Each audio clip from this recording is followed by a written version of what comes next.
Shalom Bapak Ibu, berikut adalah tata cara ibadah online gereja kita.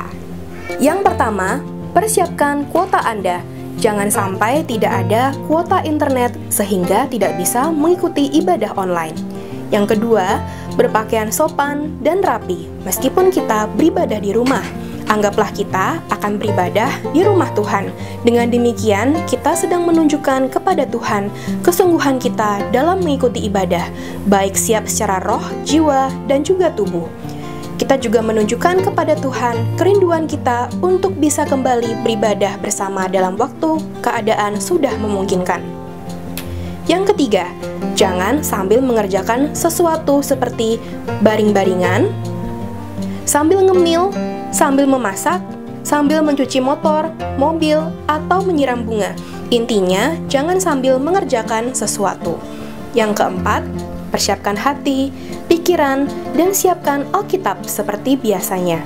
Dan yang terakhir, mengikuti setiap sesi dan arahan dari worship leader, seperti mari kita berbahasa roh, mari kita menyembah, mari kita beri kemuliaan kepada Tuhan, mari sembah dan agungkan Dia, mari bergandengan tangan, mari mengangkat tangan, berikan senyum ke kiri dan ke kanan. Semuanya kita ikuti bersama-sama jemaat yang lain yang juga mengikuti ibadah online ini. Shalom jemaat Tuhan, dimanapun Anda berada, kita percaya Tuhan Yesus hadir, amin. Mari kita siapkan hati kita, pikiran kita untuk masuk dalam hadirat Tuhan. Tuhan Yesus, terima kasih Tuhan Yesus. Kami percaya Tuhan, Kau Allah yang maha hadir Tuhan. Kami mau terus masuk dalam hadirat-Mu Tuhan Yesus.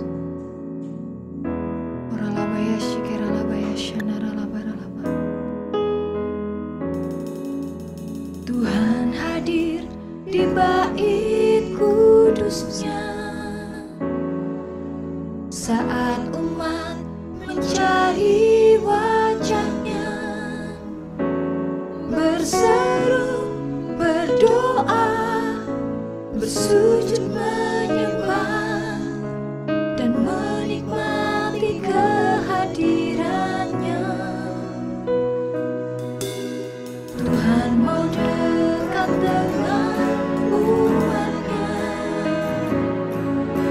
yang datang dengan senang hatinya, berseru, berdoa, bersujud menyembah, dan menikmati kehadiran-Nya.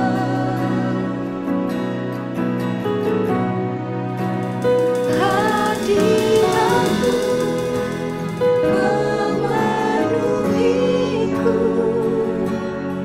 hadirat kudus-Mu penuhi bait-Mu, dan ku tersungkur menyembah-Mu.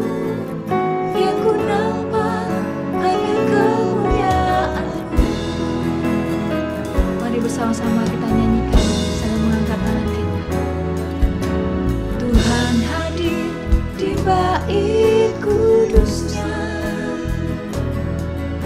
saat umat mencari wajah-Nya, berseru, berdoa, bersujud menyembah, dan menikmati kehadiran-Nya. Tuhan mau dekat dengan umat-Nya yang datang dengan senang hatinya, berseru, berdoa, bersujud menyembah,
ajaib dan mulia. Kau Yesus yang selalu membuatku terpesona. Segala pujian bagimu ya Tuhan. Hanya Kau yang layak ku agungkan.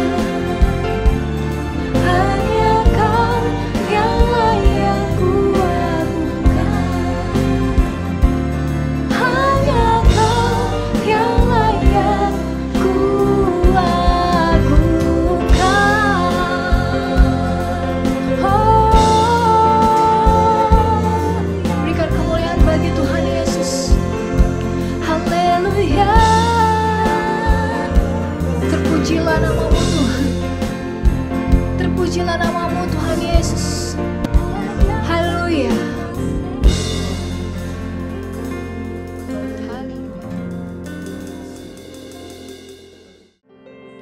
Kita percaya Tuhan Yesus Tuhan sumber kekuatan kita. Amin. Yang percaya boleh katakan amin.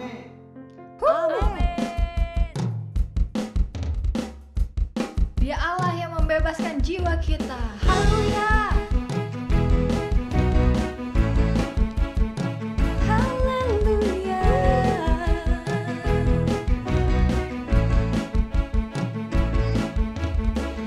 Terpujilah namamu Tuhan. Kuat dan penuh kemuliaan. Satu suara kami nyatakan.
kepada Tuhan. Sebab Tuhanlah kekuatan kita. Amin. Dialah Raja dalam hidup kita. Penolong bagi setiap kita. Mari sorakan haleluya.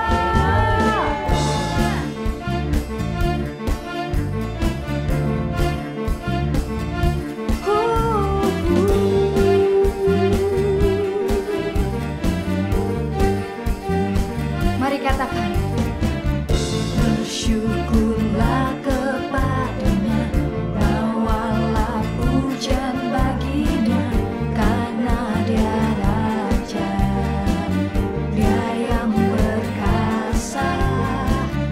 Tuhanlah kekuatanku, mazmur dan keselamatanku, dia penolongku yang beri hidupku.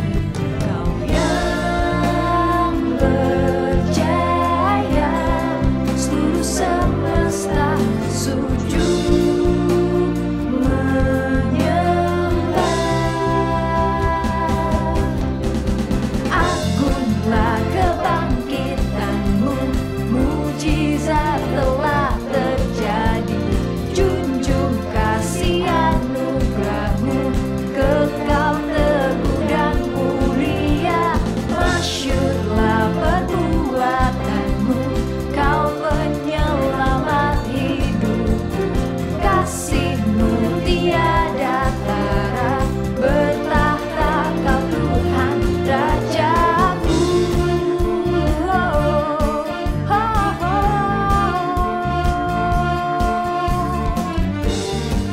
Kami bersyukur Tuhan. Bersyukurlah kepadanya, bawalah pujian bagi Dia, karena Dia Raja, Dia yang perkasa. Tuhanlah kekuatanku, mazmur dan keselamatanku, Dia penolongku yang beri hidupku. Kau yang berjaya, seluruh semesta sujud menyembah. Kau yang berjaya, seluruh semesta sujud menyembah. Agunglah kebangkitanmu, mujizat telah terjadi. Junjung kasih anugerahmu, kekal teguh dan mulia. Masyurlah perbuatanmu, kau penyelamat hidupku. Kasih-Mu tiada tara, bertahta Kau Tuhan. Kau yang berjaya, seluruh semesta sujud menyembah. Agunglah kebangkitanmu, mujizat telah terjadi. Junjung kasih anugerahmu, kekal teguh dan mulia. Masyurlah perbuatanmu, kasih-Mu tiada tara, bertahta Kau Tuhan Rajaku.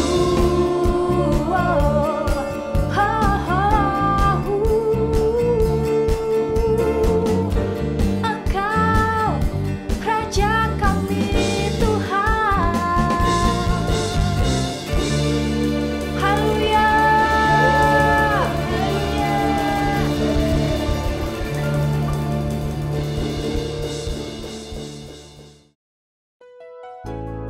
Mari kita siapkan hati kita untuk mendengarkan firman Tuhan.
Shalom saudara-saudara, apa kabar? Senang sekali bisa berjumpa kembali lewat ibadah online ini. Saudara-saudara, pada kesempatan ini saya bersyukur pada Tuhan, diizinkan oleh Tuhan untuk melayani lewat ibadah online ini. Saya akan menyampaikan kebenaran firman Tuhan dan sekaligus memberikan kesaksian dari apa yang saya alami. Sebagian kesaksian saya sudah saya sampaikan di ibadah online yang diselenggarakan oleh GBI My Home Rawasari Tanjung Pinang seminggu yang lalu. Saudara bisa mengikutinya di link yang tertera di bawah ini. Saudara bisa saksikan nanti. Nah, saudara-saudara, sebagaimana saudara-saudara melihat bahwa hari ini saya masih berada di Rumah Sakit Khusus Infeksi Pulau Galang. Sudah 1 bulan saya berada di tempat ini. Wow, waktu yang cukup lama. Tuhan izinkan saya berada di sini dan berdoa dari tempat ini. Nah, saudara-saudara, saya tetap bersemangat, sebagaimana saudara-saudara melihat kondisi saya tetap sehat, saya tetap bisa tersenyum, jadi tidak ada yang perlu dikhawatirkan, dan saya tetap bersukacita. Haleluya. Mari kita lihat lebih dahulu kebenaran firman Tuhan yang saya ambil dari 1 Korintus pasal 2 dari ayat 1 sampai 16. Karena cukup panjang ayatnya, saya tidak baca sekaligus semuanya. 9 ayat pertama akan lebih dahulu saya baca. Inilah dasar firman Tuhan pada hari ini yang saya beri judul Manusia Rohani. Saudara, saya akan membacakan firman Tuhan ini. Mari silakan membuka Alkitab saudara. Perhatikan teks yang akan ditampilkan ini. Mari kita simak dengan sungguh-sungguh firman Tuhan ini.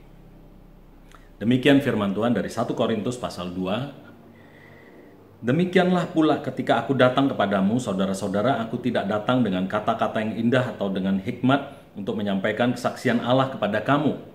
Sebab aku telah memutuskan untuk tidak mengetahui apa-apa di antara kamu selain Yesus Kristus, yaitu Dia yang disalibkan. Aku juga telah datang padamu dalam kelemahan dan dengan sangat takut dan gentar. Baik perkataanku maupun pemberitaanku tidak kusampaikan dengan kata-kata hikmat yang meyakinkan, tetapi dengan keyakinan akan kekuatan roh, supaya iman kamu jangan bergantung pada hikmat manusia, tetapi pada kekuatan Allah. Sungguh pun demikian, kami memberitakan hikmat di kalangan mereka yang telah matang, yaitu hikmat yang bukan dari dunia ini dan yang bukan dari penguasa-penguasa dunia ini, yaitu penguasa-penguasa yang akan ditiadakan. Tetapi yang kami beritakan ialah hikmat Allah yang tersembunyi dan rahasia, yang sebelum dunia dijadikan telah disediakan Allah bagi kemuliaan kita. Tidak ada dari penguasa dunia ini yang mengenalnya, sebab kalau sekiranya mereka mengenalnya, mereka tidak menyalibkan Tuhan yang mulia. Tetapi seperti ada tertulis, apa yang tidak pernah dilihat oleh mata dan tidak pernah didengar oleh telinga, dan yang tidak pernah timbul di dalam hati manusia, semua yang disediakan Allah untuk mereka yang mengasihi Dia.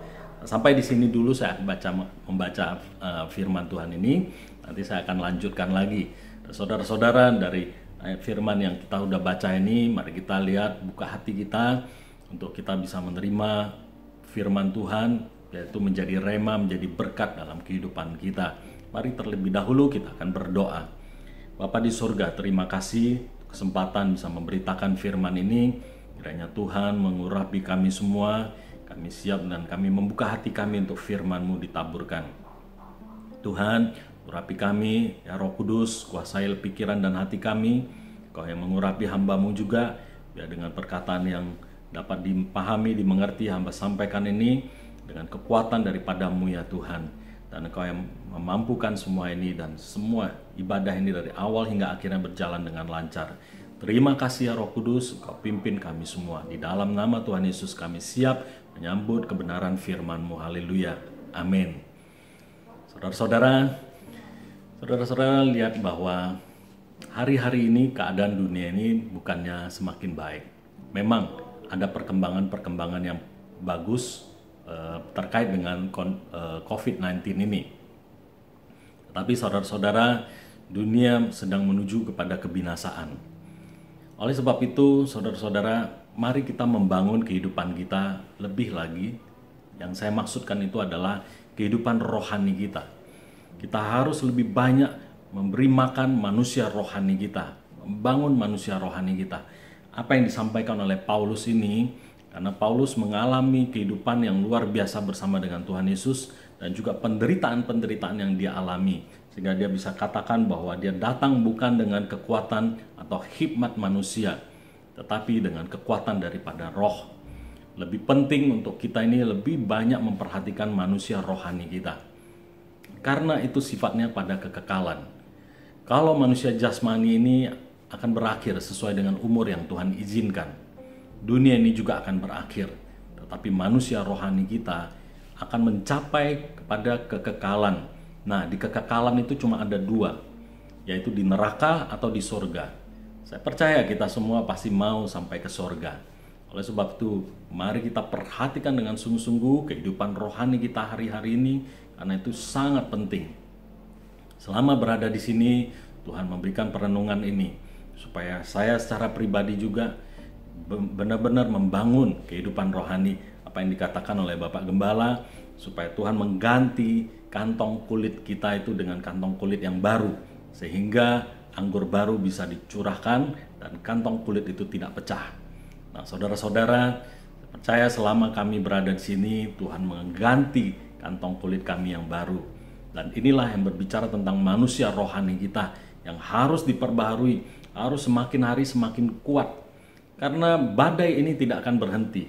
Bisa jadi ke depan ini badai ini semakin kuat, semakin besar. Dan bagaimana kita menghadapi itu semua? Kalau kita hanya mengandalkan kekuatan manusia, hanya mengandalkan apa yang ada pada kita, kita sangat membutuhkan kekuatan Roh Kudus. Mari kita lihat, Paulus adalah seorang yang jenius pada zamannya.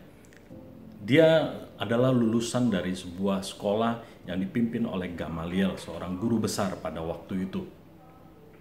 Ilmu pengetahuannya sangat luas dan dia memiliki kedalaman di dalam Taurat. Dia seorang ahli Taurat yang hebat.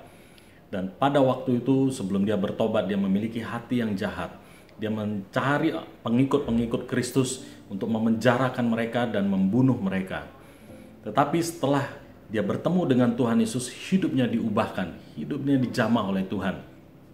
Dan apa yang terjadi? Dia justru menjadi sebaliknya. Dia memberitakan Injil dimanapun juga.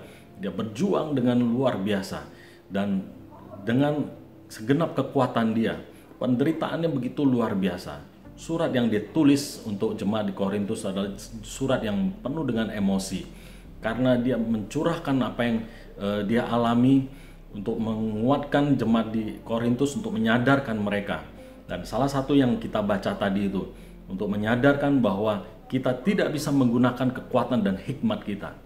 Dia orang yang pintar, tetapi dia tahu bahwa itu semua tidak bisa berguna kalau tidak ada urapan dari Roh Kudus. Kalau bukan karena Tuhan yang menolong, semua itu akan menjadi sia-sia. Saudara, dunia ke depan ini yang kita hadapi adalah dunia yang semakin hari semakin gila. Kejahatan dan segalanya sesuai dengan yang dinubuatkan. Nah, bagaimana kehidupan rohani kita? Kalau tidak semakin kuat, kita akan terbawa arus dunia ini, kita akan tenggelam, kita akan hancur. Nah, saudara, mari kita lihat pesan-pesan Tuhan ini supaya kita bisa belajar dari ini semua. Dari apa yang dituliskan oleh Paulus ini, firman Tuhan ini mengingatkan kepada kita agar kita sungguh-sungguh membangun manusia rohani kita. Saya ulangi di ayat 4 dikatakan, baik perkataanku maupun pemberitaanku tidak kusampaikan dengan kata-kata hikmat yang meyakinkan, tetapi dengan keyakinan akan kekuatan roh, supaya iman kamu jangan bergantung pada hikmat manusia, tetapi pada kekuatan Allah. Saudara, hari ini saya akan sampaikan 3 ciri dari manusia rohani berdasarkan 1 Korintus 2 ayat 1-16. Dalam 3 ciri ini bisa ditemukan di dalam diri kita dengan sungguh-sungguh. Nah, saudara, sambil itu juga saya akan saksikan apa yang saya alami, karena firman Tuhan ini memberikan gambaran juga tentang apa yang kami alami. Saudara, penderitaan Paulus itu luar biasa. Apa yang kami alami ini tidak ada apa-apanya. Jadi sebenarnya tidak ada yang luar biasa. Yang kami alami ini masih hal-hal yang masih wajar semuanya. Saudara, nanti juga di akhir khotbah saya akan saksikan dari seseorang anak Tuhan yang begitu hebat dalam perjuangan hidupnya. Dan itu juga luar biasa. Kita ini nggak ada sebandingnya apa-apa. Tetapi Tetap ada pembentukan proses yang Tuhan izinkan terjadi atas kami dan atas saya secara pribadi. Saudara, mari kita lihat hal yang pertama, ciri daripada orang yang membangun kehidupan manusia rohaninya itu adalah pertama, dia bergantung pada kekuatan Allah. Jelas dari ayat yang tadi kita baca, Paulus dia datang melayani bukan dengan kekuatan dia, dan dia ingatkan kepada jemaat supaya imanmu jangan bergantung kepada hikmat manusia. Saudara, kita boleh mendapatkan pengetahuan yang banyak, mengisi kehidupan kita dengan ilmu pengetahuan. Tetapi ingat, sumber pengetahuan yang sebenarnya itu adalah firman Tuhan. Kita harus berpatok kepada firman Tuhan. Kalau pengetahuan itu melanggar firman Tuhan, itu bukan pengetahuan dari Tuhan. Kita harus berani singkirkan itu. Tetapi firman Tuhan, dan itu tertulis di dalam Alkitab, itu adalah sumber kebenaran yang harus menjadi dasar kehidupan rohani kita. Kalau kita bergantung pada Tuhan, maka kita yang mengkonsumsi firman Tuhan. Saudara, di Yeremia pasal 17 ayat 5 dan 6 dituliskan, beginilah firman Tuhan, terkutuklah orang yang mengandalkan manusia, yang mengandalkan kekuatannya sendiri dan yang hatinya menjauh daripada Tuhan. Ia akan seperti semak bulus di padang belantara. Ia tidak akan mengalami datangnya keadaan baik. Ia akan tinggal di tanah angus, di padang gurun, di negeri padang asin yang tidak berpenduduk. Saudara, jangan sampai hidup kita ini jadi terkutuk karena apa? Karena terlalu mengandalkan kekuatan kita. Ada orang yang begitu luar biasa, begitu gigih dia bekerja. Dari sejak masa muda dia sudah, memang karena tuntutan keadaan juga, tuntutan masalah ekonomi keluarga, dia sudah berjuang dari sejak masa kecil. Ketika dia sudah berhasil, dia merasa bahwa itu semua karena dia yang kumpulkan. Harta, kekayaan, semua kemampuan yang dia dapatkan itu karena perjuangan dia. Hati-hati. Kalau kita bisa mendapatkan itu semua, ingat bahwa Tuhan izinkan itu terjadi. Ketika kita merasa bahwa ini bisa menolong kita, kalau badai itu datang, ingat, tidak ada satupun hal di dunia ini yang tidak bisa digoncangkan. Semua pasti bisa digoncangkan. Kalau kita mengandalkan itu, dalam sekejap itu bisa habis. Tuhan hanya perlu pakai virus yang kecil yang tidak kelihatan oleh mata untuk bisa menggoncangkan satu dunia. Ketika itu goncang, lihat, banyak perusahaan yang kolaps, banyak orang yang kehilangan pekerjaan hanya gara-gara virus kecil. Kita tidak bisa mengandalkan yang seperti ini. Mari kita sadari, buka mata kita sungguh-sungguh untuk memperhatikan bahwa kita harus mengandalkan Tuhan di dalam segala sesuatunya. Mari andalkan Tuhan hari-hari ini. Nah, saudara, orang yang mengandalkan Tuhan itu berbeda. Dikatakan di ayat selanjutnya, di ayat 7 dan 8, Yeremia 17. Diberkatilah orang yang mengandalkan Tuhan, yang menaruh harapannya pada Tuhan. Ia akan seperti pohon yang ditanam di tepi air, yang merambatkan akar-akarnya ke tepi batang air, dan yang tidak mengalami datangnya panas terik, yang daunnya tetap hijau, yang tidak khawatir dalam tahun kering, dan yang tidak berhenti menghasilkan buah. Oh, haleluya saudara, ini yang Tuhan mau, hidup kita ini diberkati oleh Tuhan. Bukan karena kita mengandalkan kekuatan kita. Kita tetap harus bekerja, kita tetap harus berjuang. Kita tetap harus menggunakan akal budi kita. Tetapi yang terutama adalah melibatkan Tuhan. Dari firman Tuhan yang minggu yang lalu saya sampaikan, kita izinkan Tuhan bekerja di dalam diri kita. Dan Tuhan bekerja melalui roh yang Tuhan tempatkan di dalam diri kita. Saudara, kekuatan Tuhan itu pada kita itu ada karena ada roh Allah di dalam diri kita. Jadi kita menjadi orang yang diberkati Tuhan, yang selalu menaruh harap kita kepada Tuhan. Kita seperti pohon yang ditanam di tepi air, tidak pernah kering, dan akan menghasilkan buahnya. Haleluya. Saudara, belajar mengandalkan Tuhan. Kalau bukan karena Tuhan, pasti sulit bagi kami untuk melewati hari-hari ini. Sulit bagi saya untuk melewati hari-hari ini. Apa yang terjadi selama berada di sini? Saudara, saya mulai dari ketika saya didapati positif kena COVID-19, ya memang kaget lah, secara manusia pasti kaget, ada sedihnya juga. tetapi kembali karena ada damai sejahtera yang Tuhan taruh dalam hati.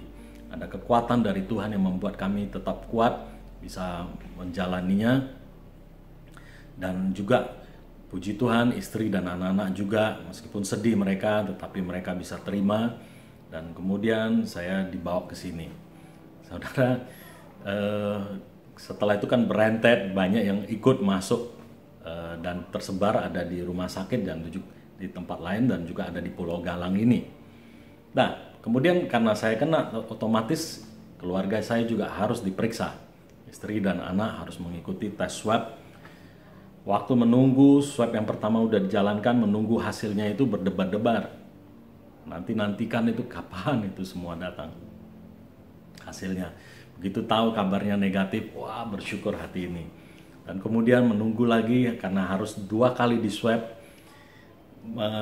Waktu melihat mereka, kita tahu lah menjalani swab itu bagaimana. Belum lagi harus diambil darahnya. Sampai anak pertama saya juga hampir pingsan gara mengambil darahnya. Belum lagi ketemu yang petugas atau perawatnya itu yang menusukkan jarumnya itu tidak tepat gitu, sehingga darahnya tidak keluar. Waduh, itu kan sakit rasanya gitu, seperti itu. Saya sendiri mengalaminya sampai cukup lama ditarik disedot, nggak ada darahnya keluar, cabut lagi, pindahin lagi, beberapa kali pindah. Saudara, menunggu hasil swab yang kedua, kapan, begitu lama, begitu keluar rasanya lega, udah negatif. Puji Tuhan, disinilah lihat, karena ada pertolongan Tuhan, penyakit ini, virus ini dikatakan bisa menular. Kenapa keluarga saya yang saya peluk setiap hari, berdekatan, berbicara dekat-dekat dengan mereka, saya cium mereka, tetapi mereka tidak kena. Istri dan anak-anak negatif semua. Itu karena ada campur tangan Tuhan yang luar biasa. Nah, belum lagi saya harus mengalami menahan emosi karena apa? Setelah saya diketahui kena COVID ini, ternyata aparat di lingkungan kami menyebarkan informasi pribadi saya yang saya kirimkan kepada gugus tugas. Informasi pribadi, nama, nomor KTP saya, nomor HP saya, alamat saya disebarkan di lingkungan, di warga. Itu kan tidak boleh, itu privasi punya. Pemerintah aja, wali kota menandatangani suatu surat edaran, ini pakai inisial semua, alamatnya pun tidak diterakan. Saudara, ini malah data saya itu disebarkan, bukan hanya di lingkungan tempat saya tinggal, tetapi juga di kompleks lain, di seberang kompleks rumah kami. Waduh, saya begitu emosi waktu itu, menahan diri, dan aduh Tuhan kuatkan saya, Tuhan. Ada begitu banyak peperangan yang terjadi di pikiran saya. Kalau saya mau ikuti hikmat manusia ini, maka saya akan jalani hari-hari yang penuh dengan emosi. Saudara, karena ada Tuhan, saya mencoba Tuhan beri saya kekuatan, mengandalkan Tuhan. Berkali-kali juga saya sampaikan pada Bapak Gembala, ada hal-hal yang tidak sesuai dengan apa yang saya dapatkan, yang saya pikirkan. Tapi ada Bapak Gembala yang terus mengingatkan dan mengingatkan saya supaya saya pun tetap pada jalurnya Tuhan. Kemudian apalagi yang saya alami? Peperangan di dalam jiwa saya. Saya percaya selama di rumah sakit Galang ini, pembentukan Tuhan itu adalah pembentukan atas jiwa saya. Saudara, waktu menjalani ini, satu hal yang saya jaga itu adalah jangan sampai orang tua saya tahu, mami saya. Mami saya udah janda, tinggal sendirian. Saya khawatir karena umurnya sudah 80 lebih. Saya khawatir dia nanti shock, takut, kaget, apa gitu. Saya jaga. Berkali-kali saya ditelepon dari keluarga, dari sepupu, mereka mau video call. Saya tolak. Kemudian saya telepon mami saya bilang jangan telepon saya, biar nanti saya yang telepon saja. Kenapa? Karena nanti saya lagi ada video call, ada Zoom, ada kegiatan-kegiatan yang menggunakan telepon. Kalau telepon masuk akan terputus di tengah jalan. Saya selalu beralasan seperti itu. Padahal dalam hati saya ini bergumul, ini gimana mau nyampaikannya. Nah, kemudian sampai suatu hari akhirnya tersiar kabar, sampai juga bahwa ada gereja klaster terbesar di kota Batam, itu sampai ke telinga mami saya. Dan kemudian dia telepon, dia tanya, ini ada gereja yang besar ini, gereja mana ini?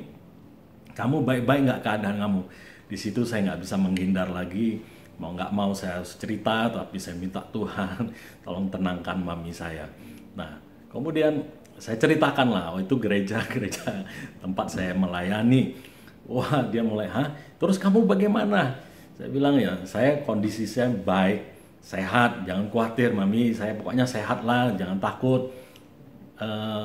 Saya nggak sampai diinfus kok, nggak ada saya tergeletak begini, nggak diinfus ya, kamu gimana, nggak di ini disuntik apa di itu, harus minum obat ini dan sebagainya. Nggak, tenang aja mami, pokoknya aman di sini, saya sehat. Akhirnya ya saya kirim gambar sepupu supaya mami saya bisa lihat dan sebagainya. Nah, saudara, puji Tuhan akhirnya mami saya bisa tenang. Ya, meskipun setelah itu masih nelepon terus, gimana kondisi kamu? Saya bilang, mami jangan sering-sering nelepon lah. Kalau mami sedih, hati saya juga sedih. Kalau saya sedih kan nanti saya susah keluarnya. Saya sudah 1 bulan di sini, saudara-saudara, mami saya kaget. Kenapa kamu lama sekali di situ? Saya pun nggak bisa bilang, wah ya mami tenang aja. Kalau Tuhan izinkan, ini pasti kan ada maksud Tuhan. Nah, untuk itu aja pun saya bergumul untuk menghadapi itu. Bagaimana supaya orang tua saya ini tetap tenang. Nah kemudian ya untungnya saya bisa kirim gambar-gambar yang memberi semangat. Saya juga nggak mau di luaran orang khawatir dengan keadaan saya. Saya bersyukur dan saya berterima kasih begitu banyak sahabat-sahabat, rekan-rekan pelayanan yang memberikan kekuatan lewat WhatsApp, di Facebook juga, di IG. Mereka terus mensupport, yang memberikan doa-doa. Saya dari tempat ini saya mau sampaikan terima kasih banyak untuk setiap doa, untuk dukungannya, yang memberi semangat, memberi kekuatan bagi kami dan bagi saya. Saudara, itu semua saya sangat menghargainya. Yalah, Tuhan memberkati saudara-saudara semua.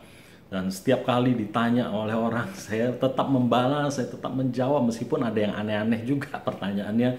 Sudah tahu ya saya sedang dirawat, yang masih terus tiap waktu bertanya, sehat nggak Pak, sehat nggak? Saya udah bilang saya sehat, keadaan saya baik. Saya kirim gambar, saya kirim foto supaya mereka tahu kondisi saya baik. Karena saya juga nggak mau orang khawatir tentang saya. Biarlah hidup saya ini semua Tuhan yang perhatikan. Dan memang keadaan saya baik secara fisik, keadaan saya baik. Secara jiwa Tuhan sedang membentuk saya. Nah, kemudian belum lagi di tengah saya dirawat di sini ada bayang-bayang maut. Jujur saya katakan, Bapak Ibu, saya juga sempat terpikir bahwa waduh, apakah saya bisa mati di sini melihat ada beberapa kejadian. Ternyata Tuhan bukakan kepada saya, kamu ngapain khawatir? Kamu lihat ada banyak kematian-kematian yang lebih lagi daripada kematian karena COVID. Kematian COVID itu tidak seberapa. Saudara kalau lihat data di BPS, setiap hari ada kematian karena hal-hal yang lain. Baik karena penyakit ataupun karena kecelakaan. Saudara tahu nggak? Dalam waktu 1 jam saja itu bisa terjadi 3 kematian di Indonesia. Karena kecelakaan lalu lintas. Bukankah itu lebih mengerikan? Saudara, daripada COVID, dan Tuhan menenangkan pikiran saya untuk hal itu. Jadi sempat sampai saya mimpi, wah saya menghadapi maut, saudara. Tapi saya tolak dalam nama Tuhan Yesus, saya tolak semua itu. Ya, apalagi pada waktu saya menyiapkan firman ini pada waktu saya sedang ini rekaman ini. Paginya itu saya itu agak meriang badan saya. Wah, mulai terpikir ini jangan-jangan saya balik kena serangan balik lagi apa, tapi saya tolak, dan sehingga saudara bisa melihat saya rekaman dalam keadaan yang masih segar, bersukacita. Banyak peperangan yang saya alami di sini. Haleluya. Semua karena ada Tuhan yang memberikan kekuatan pertolongan kepada saya. Nah, saudara, itu menghadapi bayang-bayang maut, apalagi mendengar pemberitaan-pemberitaan dan juga melihat juga ada hamba-hamba Tuhan yang meninggal karena COVID, itu juga setidaknya bisa mempengaruhi pikiran. Di semua pertempurannya di pikiran semuanya. Tetapi saya terus belajar baca firman dan berdoa, dan itulah menjadi kekuatan buat saya. Kemudian saya juga harus bergumul menguatkan hati untuk bertemu dengan keluarga. kerinduan yang begitu kuat untuk bertemu dengan keluarga. Apalagi setiap kali melihat teman-teman, saya kan masuk duluan ini, tanggal 22 Mei saya masuk duluan, kemudian menyusul yang lain-lainnya. Ya, memang ada yang paling duluan itu ya Pak Abun dan keluarga, ya kan. Tapi setelah itu setelah saya baru rekan-rekan yang lain. Saudara, seharusnya kan saya duluan keluar, ya kan. Tetapi ternyata Tuhan gak izinkan. Justru yang lain-lainnya saya melihat mereka satu persatu begitu happy keluar, bisa menari, bisa bikin acara, bisa menyanyi. Dalam hati ini nyes, setiap kali melihat mereka keluar, nyes hati ini. Tetapi akhirnya saya terbiasa dengan itu. Saya tetap mengucap syukur dan berterima kasih, Tuhan, Kau sudah membuat mereka pulang. Itu benar-benar saya keluar dari hati saya untuk bersyukur pada Tuhan. Biarlah mereka pulang lah, kalau memang Tuhan izinkan mereka duluan, biarlah. Sebagai seorang bapak tentu harus mendahulukan anaknya dulu. Dan mereka pulang satu persatu, sampai saya rekaman khotbah ini tinggal saya dan ada juga Vera, anaknya Pak Andreas Supri, Bu Ida, dan ada Markus juga, beberapa orang. Nah, mereka yang lainnya sudah pada pulang, udah happy berkumpul di rumah, tetapi saya masih harus menahan kerinduan kepada keluarga. Saya itu sampai ya setiap kali kan saya telepon keluarga, dan setiap kali saya telepon mau cari anak saya yang paling kecil itu, dia nggak mau jawab saya. Kenapa? Karena dia juga menahan rindu. Dia tidak mau nanti dia sedih kalau harus lihat wajah papinya kalau video call, kalau telepon. Padahal dia kalau cerita suka cerita sama saya telepon, ayo cerita dong, dia nggak mau cerita karena dia juga lagi menahan rindu. Saya bisa mengerti, dia nggak mau sedih juga, jadi dia tolak terus, nggak mau, lagi sibuk lah, lagi mandi, lagi apalah, semua ada alasannya untuk menolak saya. Saya bisa pahami karena dia sedang rindu. Nah saudara, itulah pergumulan yang saya hadapi selama perawatan di sini. Bukan pergumulan secara fisik, karena fisik saya baik-baik, sehat, nggak ada masalah. Saya bisa tersenyum, Bapak lihat wajah saya, dan saya, ada yang bilang saya tambah gemuk. Enggak tambah gemuk. Saya dari sejak masuk saya ukur berat badan saya 70 kilo. Sampai terakhir saya ukur itu 2 hari yang lalu masih 70 kilo. Jadi stabil, aman. Ya. Dan saya juga karena ada waktu, jadi saya bisa olahraga, sehingga badan saya pun lebih atletis ya. Ya, pulang-pulang nanti saudara jangan kaget kalau saya tambah ganteng gitu ya. Nah, haleluya. Nah, saudara, kemudian melawan pikiran-pikiran yang lain ya, ada beban hati dan sebagainya, semuanya itulah yang saya alami. Tetapi karena ada kekuatan Tuhan, kembali berharap kepada Tuhan, membangun manusia rohani kita. Selama berada di sini saya banyak baca firman, melanjutkan pembacaan firman yang rutin itu. Kemudian ada juga bagian-bagian yang lain saya baca tambah lagi. Kemudian juga banyak berdoa, selain ikut kegiatan doa-doa dari Galang itu, doa bersama. Secara pribadi juga membangun hubungan, dan itu kesempatan untuk saya terus membangun seperti itu. Saudara, ada waktu-waktu yang memang harus kita sediakan untuk membangun kehidupan kita. Nah, saudara-saudara yang dikasih oleh Tuhan, kebergantungan kita kepada Tuhan itu ada ujiannya. Jadi, bagaimana kita tahu bahwa kita ini orang yang bergantung pada Tuhan? Pertama, kita akan diuji ketika pondasi berpijak kita digoncang. Pondasi berpijak itu berbicara tentang filosofi manusia, pengetahuan dan pengalaman kita. Saudara, apa yang selama ini menjadi pegangan kita? Mungkin kita orang yang pendidikannya tinggi, pengetahuan kita luas. Kita berpikir bahwa apa yang menjadi pegangan kita secara pengetahuan itu bisa menolong kita. Saudara, saya mau saksikan apa yang dialami oleh kapal Titanic. Itu satu kapal yang canggih pada zamannya itu, ya, dibuat begitu rupa, dan mereka yakin kapal ini bisa melintasi lautan dimanapun juga. Tapi apa yang terjadi? Lihat, kapal yang dirancang dengan pengetahuan manusia yang begitu luar biasa, akhirnya harus kandas, tenggelam karena menabrak gunung es. Saudara, tidak ada pengetahuan manusia yang melebihi pengetahuan Allah. Itu sebabnya Paulus mengatakan dia tidak mengandalkan hikmat manusia, tetapi hikmat dari Allah. Nah, saya lanjutkan baca di ayat berikutnya, dari ayat 10. Karena kepada kita Allah telah menyatakannya oleh Roh, sebab Roh menyelidiki segala sesuatu, bahkan hal-hal yang tersembunyi dalam diri Allah. Lihat, Roh Kudus yang ditempatkan itu menyelidiki apa yang tersembunyi dari diri Allah. Berarti sesuatu yang jauh melampaui segala pengetahuan yang ada di dunia ini. Dan itu bisa Tuhan berikan, Tuhan singkapkan kepada kita. Jadi kalau kita digoncang, fondasi berpijak kita, cara berpikir kita, paradigma kita, pengetahuan kita, kalau engkau andalkan pikiran Tuhan, maka engkau bisa mengerti semua goncangan ini. Engkau bisa mengerti segala hal kalau engkau sungguh mengandalkan Tuhan. Yang kedua, pengujian atas kebergantungan kita kepada Allah itu terjadi ketika harapan kita dikaburkan.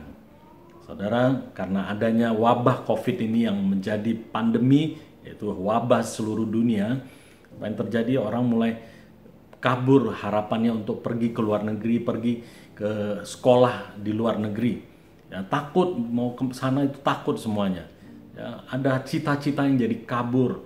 Ya, harapan pemulihan, harapan kesembuhan, termasuk mereka yang selama ini berobat ke luar negeri. Nah, itu bagaimana itu? Mau ke Singapura nggak bisa, mau ke Malaysia nggak bisa, mau ke luar negeri berobat nggak bisa. Bagaimana itu? Saudara, Tuhan mau supaya kita bergantung kepada-Nya. Biarlah kita menaruh harapan kepada Kristus, sehingga kita tidak takut menghadapi hari esok, tidak takut menghadapi hari depan kita. Sebab Yesus sudah mati dan bangkit, sehingga ada hari esok bagi kita semua. Haleluya. Dan kemudian juga pengujian itu datang ketika kekuatan kita dilemahkan. Saudara-saudara, seperti yang saya saksikan sebelumnya, saya ini selama di sini itu seperti Yakub yang dipatahkan pangkal pahanya oleh Tuhan. Dia masih berjuang, bergumul, tapi Tuhan patahkan dia sehingga akhirnya dia menyerah. Dia akhirnya berubah hidupnya, dari Yakub namanya berganti menjadi Israel. Saudara, kekuatan apa yang kita andalkan hari-hari ini? Yang masih terus kita andalkan, itu Tuhan akan lemahkan supaya menguji kita apa kita sungguh bergantung kepada Tuhan. Nah, kekuatan kita itu bisa datangnya dari harta benda kita, finansial kita, kekuatan finansial kita. Bisa juga dengan tubuh yang sehat. Ya, lihat, tubuh yang sehat tidak menjamin. Orang dengan tubuh yang atletis, hebat, tiba-tiba suatu hari kolaps, jatuh habis olahraga pada usia yang masih muda, 30, 40. Banyak kejadian seperti itu, ya. Kekuatan kita mungkin dari relasi, kita mau andalkan orang, mengandalkan itu semua bisa sirna. Belum lagi orang yang akhirnya menipu kita, membohongi kita dan sebagainya. Itu sebabnya kita harus andalkan Tuhan dengan sungguh-sungguh, sehingga ketika pengujian itu datang, kita tidak hanyut dibawa oleh pengujian itu. Nah, saudara, saya lanjutkan ayat berikutnya, dituliskan ayat 12. Kita tidak menerima roh dunia, tetapi roh yang berasal dari Allah, supaya kita tahu apa yang dikaruniakan Allah kepada kita. Ya, kita harus terima Roh Kudus. Ayo minta Roh Kudus masuk dalam hidup kita. Nah, ayat 13, dan karena kami menafsirkan hal-hal rohani pada mereka yang mempunyai roh, kami berkata-kata tentang karunia-karunia Allah dengan perkataan yang bukan diajarkan pada kami oleh hikmat manusia, tetapi oleh roh. Nah, karena itu datangnya dari roh, maka di ayat 9 itu baru bisa terjadi, yaitu apa yang tidak pernah dilihat oleh mata dan tidak pernah didengar oleh telinga dan yang tidak pernah timbul di dalam hati manusia, itu semua yang disediakan Allah untuk mereka yang mengasihi Dia. Datang dari hikmat Allah yang tidak pernah ada di dunia ini, yang tidak pernah timbul, itu dirahasiakan bagi orang yang tidak mencari Tuhan. Tapi bagi kita yang mencari Tuhan, yang mengandalkan Tuhan, itu disingkapkan bagi kita. Saya lanjutkan, saudara.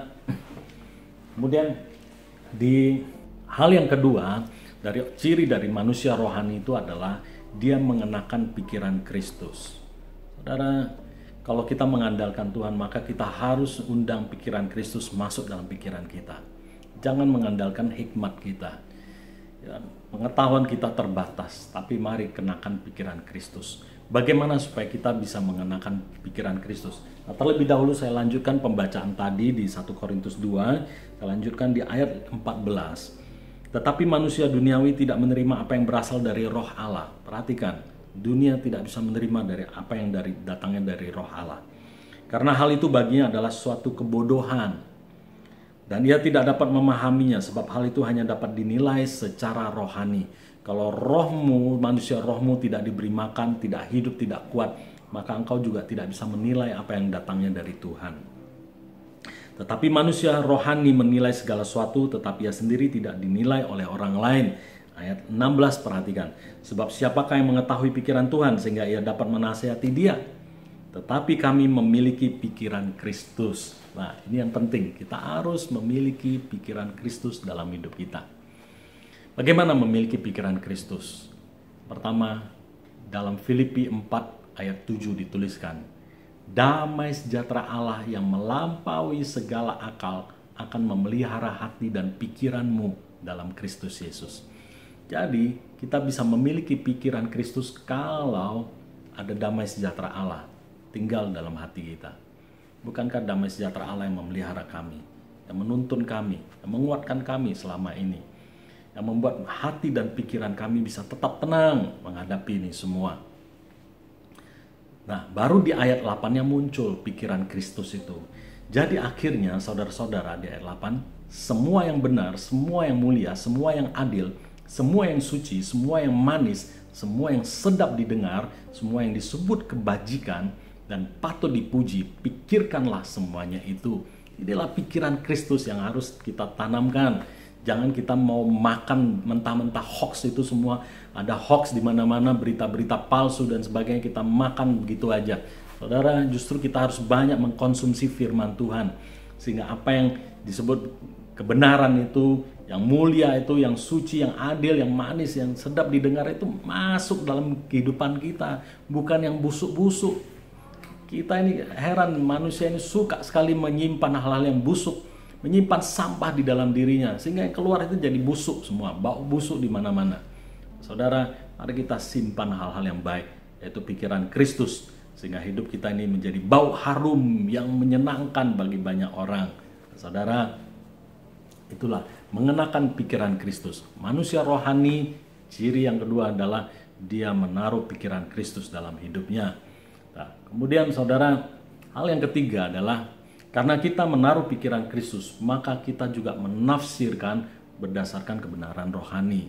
Ayat 13, dan karena kami menafsirkan hal-hal rohani pada mereka yang mempunyai roh guru besar, yaitu Roh Kudus, kami berkata-kata tentang karunia-karunia Allah dengan perkataan yang bukan diajarkan kepada kami oleh hikmat manusia, tetapi oleh roh. Menafsirkan hal-hal rohani. Jadi itu artinya kita menafsirkan segala sesuatu berdasarkan kebenaran Tuhan, bukan berdasarkan kepandaian kita, pengetahuan kita, mengandalkan itu semua enggak, tetapi berdasarkan firman Tuhan, sehingga kita tidak disesatkan. Sekarang ini manusia digiring masuk kepada kehidupan online, internet, semua baik transaksi juga nanti secara online banyak terjadi. Saudara, manusia digiring pada kehidupan di dunia maya. Nah, ini semua terbuka di mana-mana, begitu gampang mengakses segala sesuatunya. Ya, termasuk yang benar masuk penginjilan begitu bebas terjadi, perdebatan antar agama bisa terjadi begitu bebas. Tetapi juga selain hal yang benar masuk, hal yang jahat juga masuk. Hal-hal yang najis juga bisa masuk, hal-hal yang jahat bisa masuk. Sebabnya kita harus hati-hati. Kolose 2 ayat 8 mengatakan, hati-hatilah supaya jangan ada yang menawan kamu dengan filsafatnya yang kosong dan palsu menurut ajaran turun-temurun dan roh-roh dunia, tetapi tidak menurut Kristus. Saudara, kita sudah diperingatkan, jangan sampai kita ditawan, pikiran kita ditawan, apalagi dengan hoax yang beredar di mana-mana, ya, bisa menakutkan orang, bisa meruntuhkan iman orang. Ya, itu sebabnya Yohanes juga mengingatkan di dalam suratnya di 1 Yohanes 2 ayat 27. Sebab di dalam diri kamu tetap ada pengurapan yang telah kamu terima daripadanya, yaitu pengajarannya dan Roh Kudusnya, karena pengurapan itu turun dari Roh Kudus. Karena itu tidak perlu kamu diajar oleh orang lain, tetapi sebagaimana pengurapannya mengajar kamu tentang segala sesuatu, dan pengajarannya itu benar, tidak dusta. Dan sebagaimana ia dahulu telah mengajar kamu, demikianlah hendaknya kamu tetap tinggal di dalam dia. Saudara, bukan berarti kita tidak perlu diajar oleh orang lain, tetapi pengajaran yang sudah kita terima dari kebenaran firman Tuhan itu akan mengajar kita juga, sehingga kita tidak mudah disesatkan. Isi hidup kita ini dengan pikiran Kristus, dengan firman Tuhan, pengetahuan dari Allah, dari Roh Kudus, dan pengurapannya bekerja atas kita, membuat kita itu tidak mudah diombang-ambingkan oleh pengajaran dunia ini. Pada akhirnya kita akan bisa membangun manusia rohani kita dengan kuat. Saudara, kembali saya katakan bahwa apa yang kami alami, apa yang saya alami itu tidak seberapa. Saya mau saksikan ini.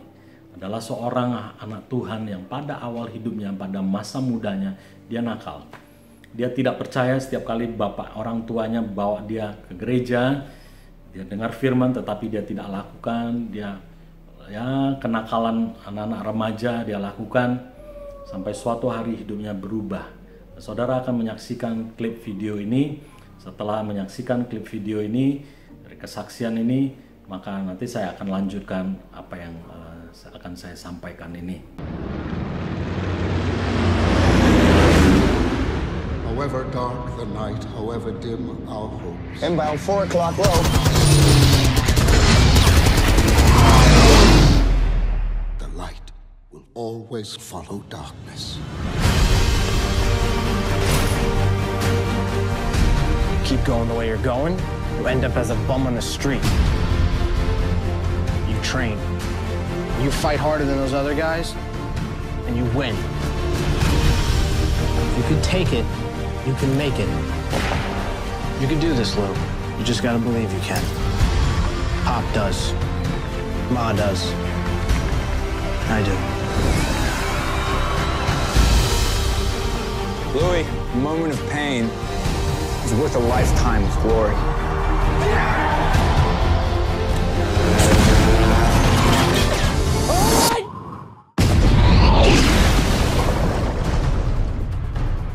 We're gonna die out here. We're not dying! I got good news and bad news. Who is the Olympic athlete? Don't look at me. Punch him in the face.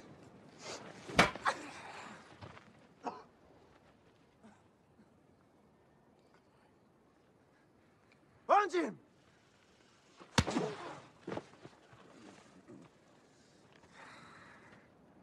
Next! Come on. Come on.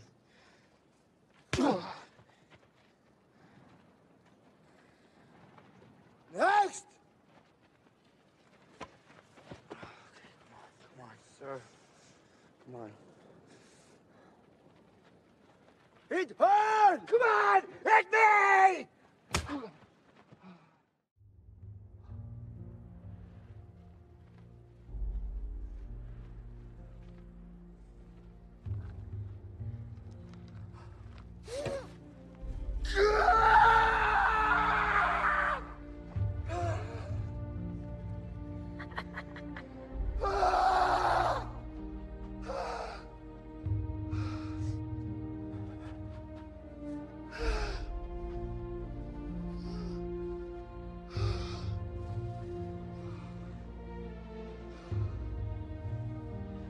Don't look at me. Don't look at me. Mirna. Mirna. Mirna!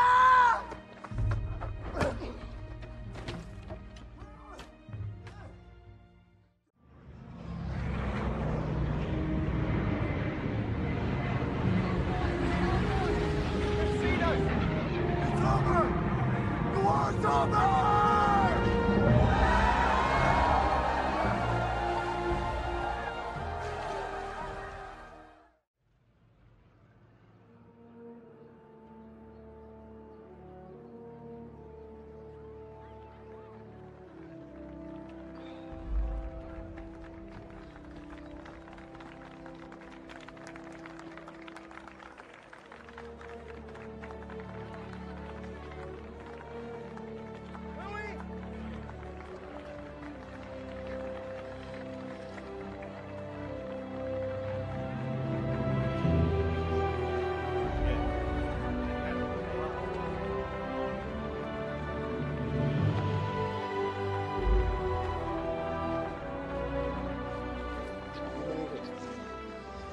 God, look at you.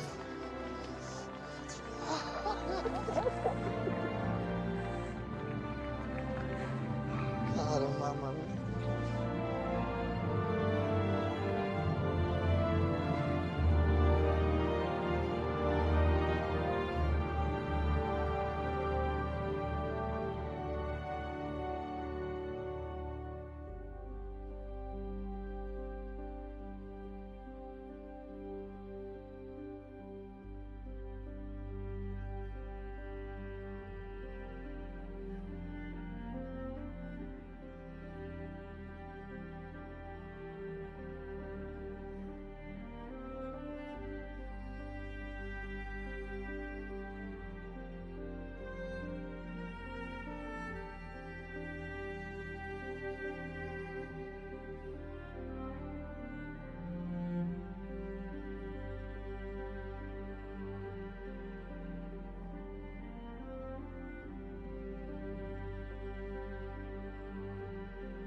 Nah, saudara-saudara, kita sudah menyaksikan video dari yang berjudul Unbroken, kisah tentang Louis Zamperini, seorang anak Tuhan yang luar biasa perjuangan hidupnya. Kalau dibandingkan dengan apa yang kami alami, lihat tidak ada apa-apanya. Tetapi apa yang kami alami bersama dengan Tuhan itu ada sesuatu yang luar biasa, yaitu pembentukan atas hidup kami. Itulah yang luar biasa, pekerjaan Tuhan yang membentuk kami, memberi kami sesuatu secara rohani, membersihkan kami. Disitulah yang luar biasanya, karena Tuhan turut campur tangan di dalamnya. Nah, saudara, Louis Zamperini ini seorang yang hidupnya pada awalnya itu tidak takut akan Tuhan punya. Dia tidak percaya meskipun orang tua udah bawa ke gereja. Dia seringkali nggak serius untuk mendengarkan, untuk ikut ibadah nggak serius. Sampai akhirnya suatu hari dia memulai hidupnya, dia usia dewasa. Dia seorang pelari olimpiade yang luar biasa. Dan apa yang dia lakukan pada waktu Olimpiade Berlin, dia mengikutinya dan dia hampir menang. Tetapi dia tidak menang. Cuma ada satu hal yang luar biasa, waktu dia mengejar lawannya itu dari belakang, dia bisa pada trek yang terakhir itu dia mengejar begitu kecepatnya sampai Hitler yang menyaksikan Olimpiade itu terheran-heran dan memberi salam kepada dia, memberi salut kepada dia. Dan terus setelah itu pada Perang Dunia Kedua, dia harus mengikuti wajib militer dan diutus ke medan peperangan. Suatu ketika dia harus melakukan misi penyelamatan dengan beberapa orang. Pesawat mereka jatuh di tengah laut. Apa yang terjadi? Teman-temannya banyak yang mati, tinggallah 3 orang terapung-apung di laut. Selama 47 hari mereka terapung-apung. Bagi manusia pada umumnya itu hal yang mustahil untuk bisa bertahan hidup.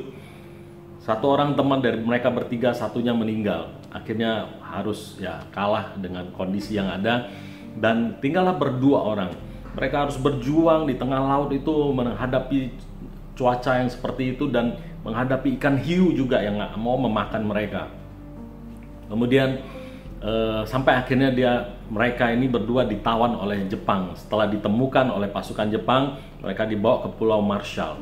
Nah, di sana selama 2 tahun disekap sebagai tawanan.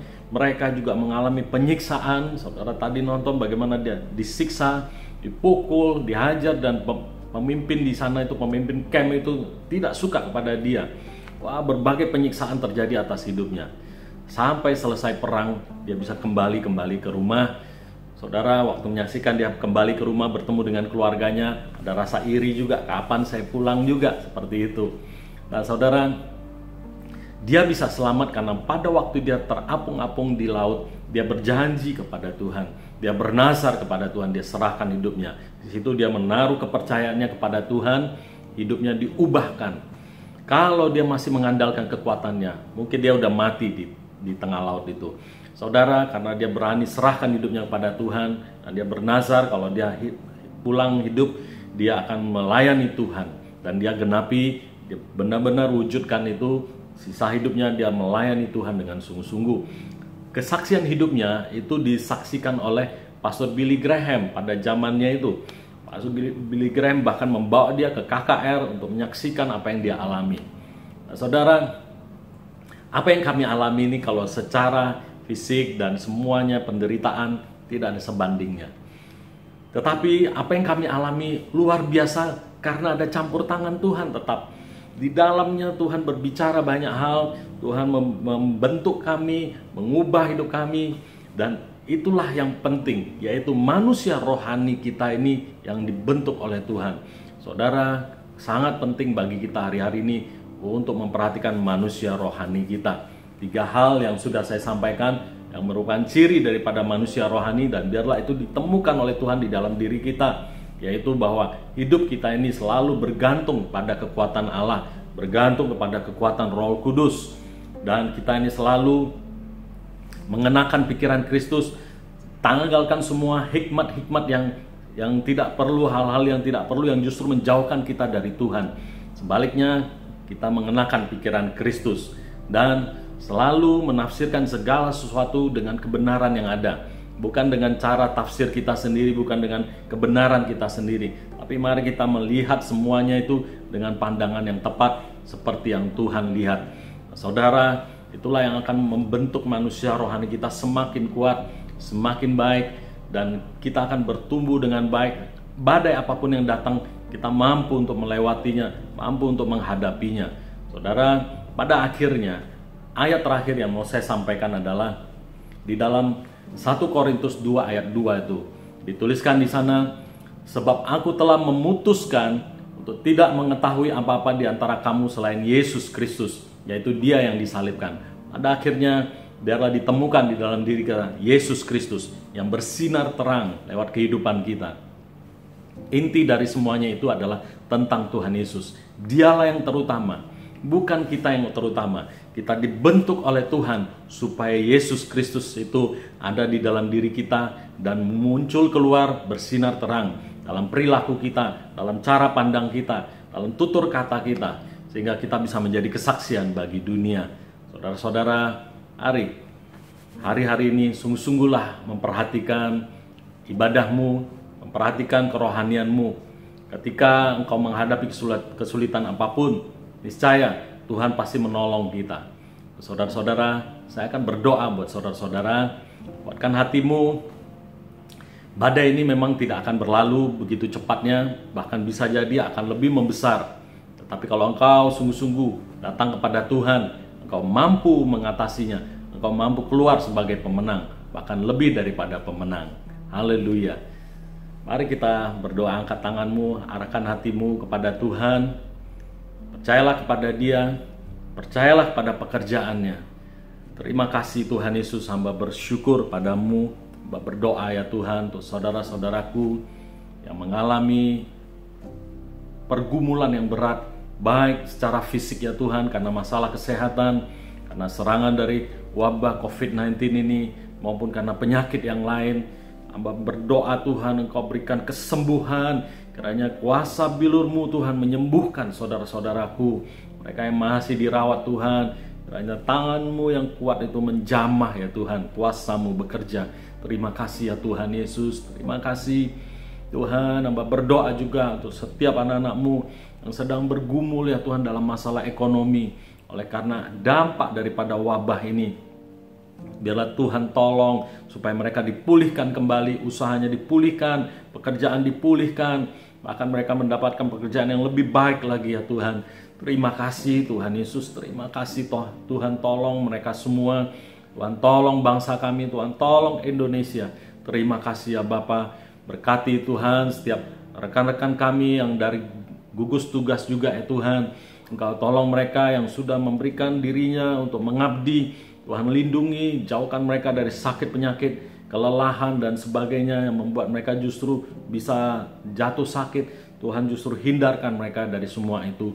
Terima kasih Tuhan, kami bersyukur padamu Tuhan. Ada penghiburan-Mu, ada pertolongan-Mu, ada Roh-Mu yang kudus yang selalu menolong kami. Kami bersyukur padamu. Di dalam nama Tuhan Yesus kami berdoa. Amin. Shalom jemaat yang dikasihi oleh Tuhan, bagaimana kabar Anda? Semoga kita semua selalu berada di dalam perlindungan Tuhan. Dan sebentar saya akan menyampaikan beberapa informasi mengenai gereja kita. Bagi Bapak Ibu yang ingin memberikan persembahan untuk gereja, Anda dapat mengirimkan persembahan Anda ke rekening BCA atas nama GBI Windsor Square dengan nomor 0614027777 atau bisa juga dengan scan barcode berikut ini. Bapak Ibu, Yayasan Sungai Berkat GBI Windsor Square menyediakan masker dan hand sanitizer gratis bagi Bapak dan Ibu yang membutuhkannya. Apabila Anda membutuhkan masker dan hand sanitizer gratis, Anda dapat datang langsung ke House of Glory Eden Park lantai 1 setiap hari Senin sampai dengan Jumat mulai dari pukul 8 pagi hingga pukul 5 sore. Selain itu, Yayasan Sungai Berkat juga menyediakan sembako gratis bagi Bapak dan Ibu yang membutuhkannya, terutama bagi Anda yang sedang tidak bekerja ataupun dirumahkan. Apabila Anda membutuhkan sembako gratis, Anda dapat langsung menghubungi gembala KUL masing-masing. Atau apabila Anda belum bergabung di dalam KUL, Anda dapat menghubungi Saudari Maria. Informasi berikutnya, bagi Bapak dan Ibu, saudara-saudari yang ingin bergabung di dalam KUL berbahasa Inggris melalui aplikasi Zoom, Anda dapat menghubungi Ibu Grace Perman di nomor berikut ini. Bagi Bapak dan Ibu yang membutuhkan, GBI Windsor Square telah menyediakan layanan doa hotline 24 jam dan juga layanan konseling melalui nomor berikut ini.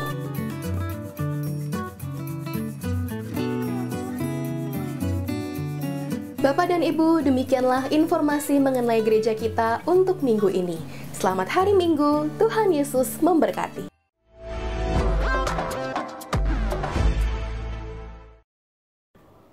Bapak Ibu yang dikasihi oleh Tuhan, mari angkat tanganmu, arahkan hatimu kepada Tuhan. Kita akan akhiri ibadah ini dalam doa syafaat. Bapa di surga, terima kasih, kami bersyukur padamu untuk penyertaan-Mu yang begitu luar biasa atas hidup kami. Terima kasih Tuhan, biarlah hidup kami ini kami persembahkan kepadamu. Biar kehidupan rohani kami semakin hari semakin kuat, semakin dewasa ya Tuhan. Terima kasih Tuhan, kami berdoa Tuhan Yesus, supaya Engkau juga menyertai pemerintah negara kami untuk menangani wabah COVID ini ya Tuhan. Berikan hikmat kebijaksanaan-Mu dan juga untuk program pemulihan daripada ekonomi bangsa Indonesia. Tuhan yang tolong ya Tuhan, Bapak Presiden, Wakil Presiden, sampai ke jajaran aparatur dan perangkat daerah di setiap provinsi. Tuhan memberkati dengan berlimpah-limpah, Tuhan yang memberikan hikmat-Mu ya Tuhan, supaya pemerintah negara kami dapat mengerjakan tugasnya dengan baik. Terima kasih Tuhan Yesus, terima kasih, berikan kesehatan, kekuatan ya Tuhan bagi pemerintah negara kami. Dan Tuhan, Kau memberkati juga gembala pembina kami, Bapak Pastor Niko Nyotoro Harjo, beserta keempat wakil hamba-hamba-Mu ini.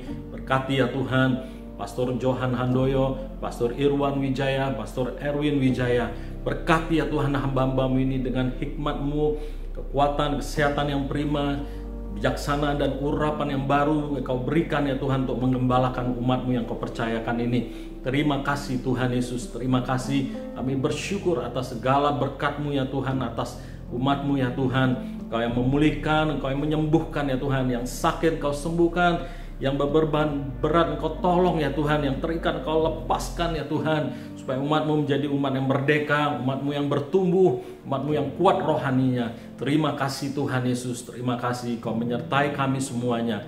Mari kekasih-kekasih Tuhan, angkat tanganmu, arahkan hatimu, dan terimalah berkat yang berlimpah-limpah dari Allah Bapa di surga, di dalam Kristus Yesus, yang melimpahkan damai sejahtera dan kasih-Nya kepada kita semuanya.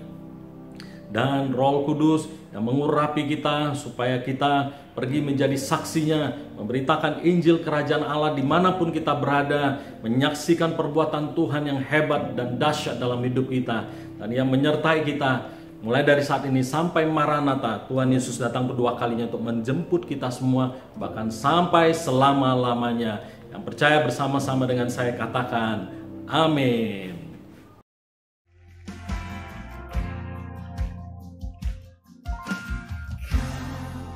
Pencipta